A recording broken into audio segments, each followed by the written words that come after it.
사무엘기 상권 3장. 주님께서 사무엘을 부르시다. 소년 사무엘은 엘리 앞에서 주님을 섬기고 있었다. 그때 주님의 말씀이 드물게 내렸고 환시도 자주 있지 않았다. 어느 날 엘리는 잠자리에 누워 자고 있었다. 그는 이미 눈이 침침해지기 시작하여 잘 볼 수가 없었다. 하느님의 등불이 아직 꺼지기 전에 사무엘이 하느님의 궤가 있는 주님의 성전에서 자고 있었는데 주님께서 사무엘을 부르셨다. 그가 예 하고 대답하고는 엘리에게 달려가서 저를 부르셨지요. 저 여기 있습니다 하고 말하였다. 그러나 엘리는 나는 너를 부른 적이 없다. 돌아가 자라 하였다. 그래서 사무엘은 돌아와 자리에 누웠다. 주님께서 다시 사무엘을 부르시자 그가 일어나 엘리에게 가서 저를 부르셨지요. 저 여기 있습니다 하고 말하였다. 그러나 엘리는 내 아들아 나는 너를 부른 적이 없다. 돌아가 자라 하였다. 사무엘은 아직 주님을 알지 못하고 주님의 말씀이 사무엘에게 드러난 적이 없었던 것이다. 주님께서 세 번째로 다시 사무엘을 부르시자 그는 일어나 엘리에게 가서 저를 부르셨지요. 저 여기 있습니다 하고 말하였다. 그제야 엘리는 주님께서 그 아이를 부르고 계시는 줄 알아차리고 사무엘에게 일렀다. 가서 자라. 누군가 다시 너를 부르거든 주님 말씀하십시오. 당신 종이 듣고 있습니다 하고 대답하였다. 사무엘은 돌아와 잠자리에 누웠다. 주님께서 찾아와 서시어 아까처럼 사무엘아 사무엘아 하고 부르셨다. 사무엘은 말씀하십시오. 당신 종이 듣고 있습니다 하고 말하였다. 그러자 주님께서 사무엘에게 말씀하셨다. 이제 내가 이스라엘에서 한 가지 일을 할 터인데 그것을 듣는 이마다 두 귀가 멍멍해질 것이다. 그날 내가 엘리 집안을 두고 말한 모든 일을 처음부터 끝까지 그를 거슬러 이루고야 말겠다. 나는 엘리에게 그의 죄악 때문에 그 집안을 영원히 심판하겠다고 일러주었다. 그 죄악이란 엘리가 자기 아들들이 하느님을 모독하는 것을 알고 있으면서도 그들을 책망하지 않은 것이다. 그러므로 나는 엘리 집안에게 그 집안의 죄악은 재물이나 예물로는 영원히 속죄받지 못하리라고 맹세하였다. 사무엘은 아침까지 누워있다가 주님의 집 대문을 열었으나 엘리에게 환시에 관하여 알리기가 두려웠다. 그때 엘리가 내 아들 사무엘아 하고 부르자 사무엘이 저 여기 있습니다 하고 대답하였다. 엘리가 물었다. 그분께서 너에게 무슨 말씀을 하셨느냐? 그것을 나에게 숨겨서는 안 된다. 하느님께서 너에게 하신 모든 말씀 가운데 한마디라도 나에게 숨기면 그분께서 너에게 벌을 내리시고 또 내리실 것이다. 사무엘은 엘리에게 모든 것을 숨김없이 털어놓았다. 그러자 엘리는 그분은 주님이시니 당신 보시기에 좋으실 대로 하시겠지 하고 말하였다. 사무엘이 자라는 동안 주님께서 그와 함께 계시어 그가 한 말은 한마디도 땅에 떨어지지 않게 하셨다.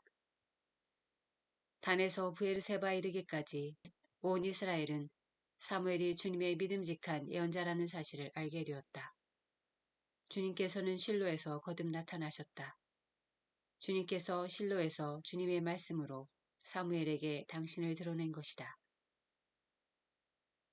사무엘기 상권 4장.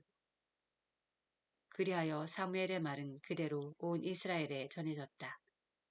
이스라엘이 필리스티아인들에게 계약궤를 빼앗기다. 이스라엘은 필리스티아인들과 싸우러 나가 에벤에저리에 진을 치고 필리스티아인들은 아펙에 진을 쳤다. 필리스티아인들은 전열을 갖추고 이스라엘에게 맞섰다. 싸움이 커지면서 이스라엘은 필리스티아인들에게 패배하였다. 필리스티아인들은 벌판의 전선에서 이스라엘 군사를 4,000명가량이나 죽였다. 군사들이 진영으로 돌아오자 이스라엘이 원로들에게 말하였다.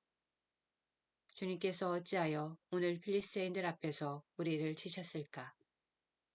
실로에서 주님의 계약궤를 모셔옵시다. 주님께서 우리 가운데 오시어 원수들 손에서 우리를 구원하시도록 합시다. 그리하여 백성은 실로의 사람들을 보내어 거기에서 거룹들 위에 자정하신 만군의 주님의 계약궤를 모셔왔다. 엘리의 두 아들 호프니와 피느하스도 하느님의 계약궤와 함께 왔다. 주님의 계약궤가 진영에 도착하자 온 이스라엘은 땅이 뒤흔들리도록 큰 함성을 올렸다. 필리스티아인들이 이 큰 함성을 듣고 히브리인들의 진영에서 저런 함성이 들리다니 무슨 까닭일까 하고 묻다가 주님의 궤가 진영에 도착하였다는 사실을 알게 되었다. 필리스티아인들은 두려움에 사로잡혀 말하였다. 그 진영에 신이 도착했다. 그리고 그들은 이렇게 외쳤다. 우리는 망했다. 이런 일은 일찍이 없었는데 우리는 망했다. 누가 저 강력한 신의 손에서 우리를 구원하겠는가? 저 신은 광야에서 갖가지 재앙으로 이집트인들을 친 신이 아니냐. 그러니 필리스티아인들아 사나이답게 힘을 내어라. 히브리인들이 너희를 섬긴 것처럼 너희가 그들을 섬기지 않으려거든 사나이답게 싸워라. 필리스티아인들이 이렇게 싸우자 이스라엘은 패배하여 저마다 자기 천막으로 도망쳤다. 이리하여 대사륙이 벌어졌는데 이스라엘군은 보병이 3만이나 쓰러졌으며 하느님의 궤도 빼앗기고 엘리의 두 아들 호프니와 비느하스도 죽었다. 그날 베냐민 사람 하나가 싸움터에서 빠져나와 실로로 달려왔다. 그의 옷은 찢어지고 머리에는 흙이 묻어 있었다. 그가 왔을 때 엘리는 하느님의 궤 때문에 마음이 떨려 길가 의자에 앉아서 멀리 내다보고 있었다. 그 사람이 성읍에 들어와 소식을 전하자 온 성읍 주민들이 울부짖었다. 엘리가 그 부르짖는 소리를 듣고 웬 소리가 이렇게 시끄러우냐 하고 묻자 그 사람이 엘리에게 급히 와서 소식을 전하였다. 엘리는 98살이나 되었고 눈이 굳어져 앞을 볼 수가 없었다. 그 사람이 엘리에게 제가 바로 싸움터에서 온 사람입니다.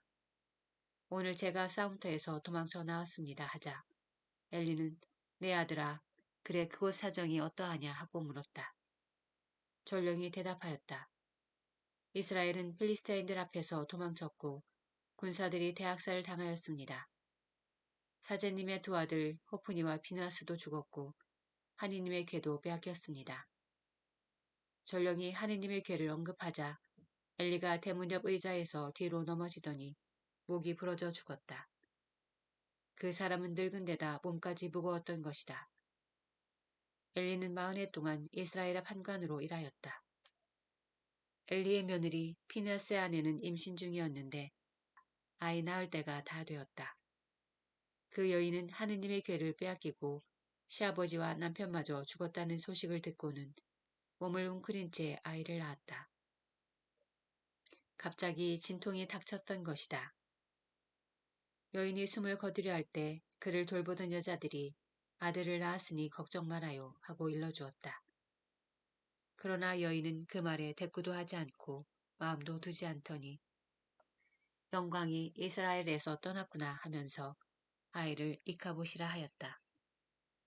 하느님의 궤를 빼앗기고 시아버지와 남편마저 죽었기 때문이다. 그 여인은 하느님의 궤를 빼앗겼기 때문에 영광이 이스라엘에서 떠났다 하고 말하였다.